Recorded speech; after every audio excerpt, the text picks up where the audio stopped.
It has been a few rough years, but it looks like Overwatch finally turned the ship around. That's right, we are back. Let's have a look.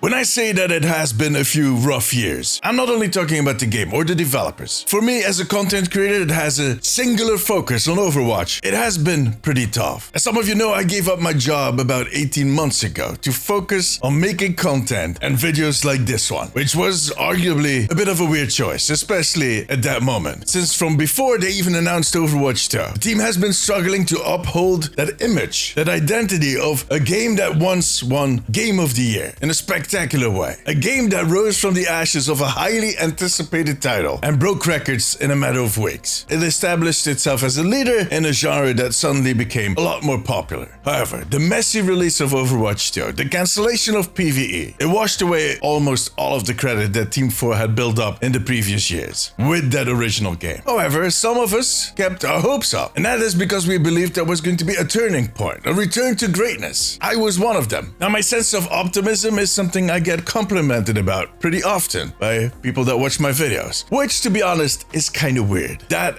is not my personality. The thing is that my neutral stance and my compulsive need to try to highlight both sides of every single story is something that I hold very dear, something that is very important to me, sometimes to my own detriment, because trust me, I would have grown this channel a lot faster. I would have secured my own professional future a lot easier if I had jumped onto that hate train. I've seen it with some of my colleagues. But the thing is, I would not be happy with the content that I put out. That would not be me. So in other words, I have zero regrets, especially now. Because look at us. After being called all kinds of names for claiming over and over again that the tide was going to turn, that all this negativity would eventually pass, today I feel comfortable saying that we officially entered that new era of Overwatch that I've been talking about for years now. And the single reason why I knew it was going to happen eventually was because I met some of the people behind the game. That was at previous BlizzCons that I had the opportunity to attend, or even as recently as the Spotlight event. I know that game development is a business of people, a story of people, or it is supposed to be at least. And those people are the developers and the players. And in the case of Team 4, not only are they very smart, very talented, they also love this game just as much as we do. Some of them live and breathe Overwatch on a daily basis. I don't know if you guys heard that story already, but Stadium came from an idea that Aaron Keller's own son pitched to him and that he took to the team and that they developed from there on. I mean, even his son was obsessed with Overwatch. It is not just a job. And I knew once they gained control over their own future again, in other words, that moment that Bobby Kotick would be walking out the door to play tennis with all the rest of that 0.1% bunch of assholes that are ruining the world,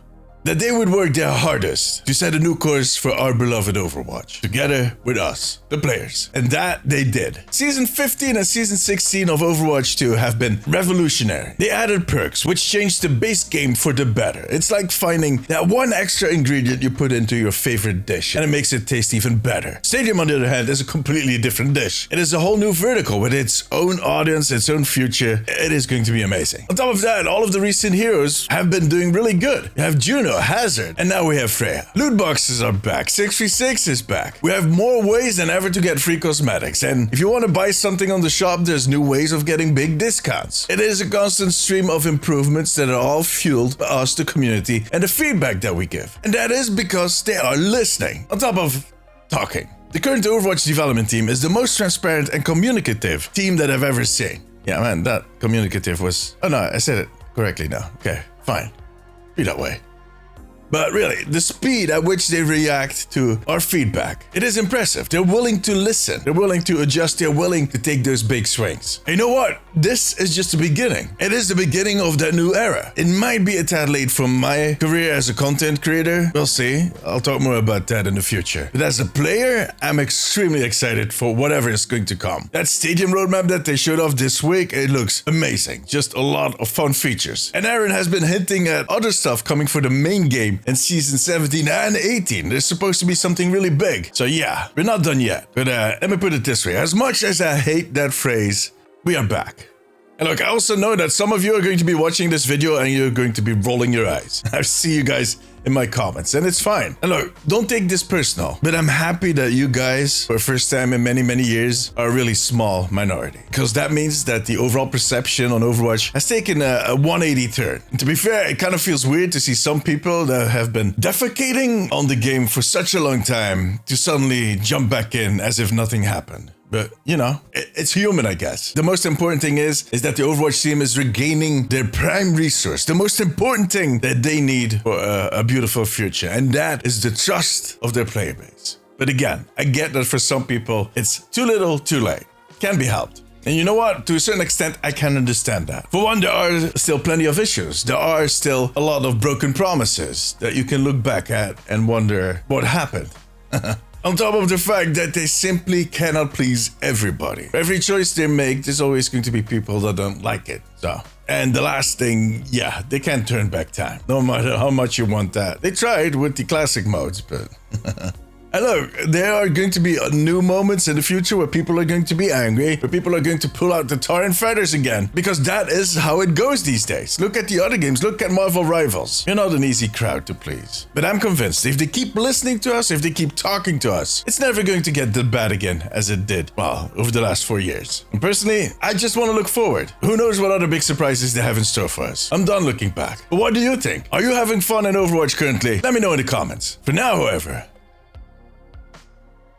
that was it. If you like this video, give it a thumbs up. It always helps me out. I also want to thank my Patreons. I could not make these videos without you guys. You too can become part of the family over on patreon.com/theomnicpost. If you have a few minutes left, maybe check out one of my other videos and make sure to subscribe. But above all, take care of yourself, take care of each other. Bye bye.